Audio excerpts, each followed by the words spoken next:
ดีค่ะชื่อมูลนะคะก็คือเคสนี้ก็คือจากหลานสาวเองนะคะก็คือเขาจะมีปัญหาเรื่องปวดท้องประจำเดือนเนี่ยรุนแรงมากก็คือไปทำงานไม่ได้เลยนะเราก็เลยแบบแนะนำเอ็กโซนะให้ทานว่าถ้ามีอาการปวดก็ฉีกกินได้เลย เพราะว่ามันโดสได้ถึง7 ซองถ้าเกิดว่าเขามีปัญหาแบบปวดเยอะๆอะไรอย่างเงี้ยนะคะเขาก็จะทานเฉพาะเวลาที่เขาเป็นประจำเดือนนะคะก็คือช่วงที่เขาปวดประจำเดือนเนี่ยเขาก็จะปวดหนักขนาดต้องกินยาไหมต้องอะไรอย่างเงี้ยต้องลางานลาเรียนไหมครับก็ต้องลาเรียนด้วยตอนสมัยเรียนก็ปวดเยอะแล้วก็ลาพอทำงานก็คือต้องแบบหยุดประมาณวันหนึ่งนี่คือระยะ3คือเป็นหนักๆเลยเป็นแบบหนักๆเลยแล้วก็กินอาหารเสริมอยู่แล้วอะไรเงี้ยเราก็เลยแนะนำเอ็กโซที่ว่ามันเป็นในเรื่องของคนที่ปวดประจำเดือนอะไรเงี้ย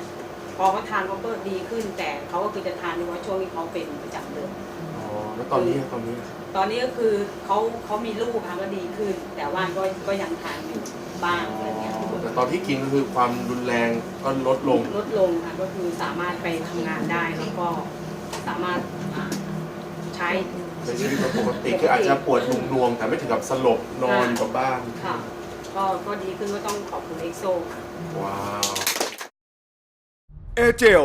คือผู้นำด้านนวัตกรรมอาหารเสริมแห่งอนาคตด้วยจุดเด่นในการรับประทานที่ง่ายรสชาติดีดูดซึมเข้าร่างกายได้อย่างรวดเร็วพกพาสะดวกในบรรจุภัณฑ์ที่โดดเด่นจนได้รับรางวัลการันตีจากทั่วทุกมุมโลก